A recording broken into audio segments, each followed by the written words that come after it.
ছোট্ট বন্ধুরা, আজ আমরা স্বরবর্ণ শিখব। চলো শুরু করি। অ আ হর্ষই দীর্ঘই হর্ষ দীর্ঘ রি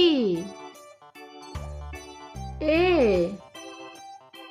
ওই ও ও। চলো আবার একবার শিখি। অ আ হর্ষই দীর্ঘই হর্ষ দীর্ঘ রি এ ওই ও ও। ভিডিওটি ভালো লেগে থাকলে ভিডিওটিকে লাইক আর চ্যানেলটিকে সাবস্ক্রাইব করে দিও। টাটা।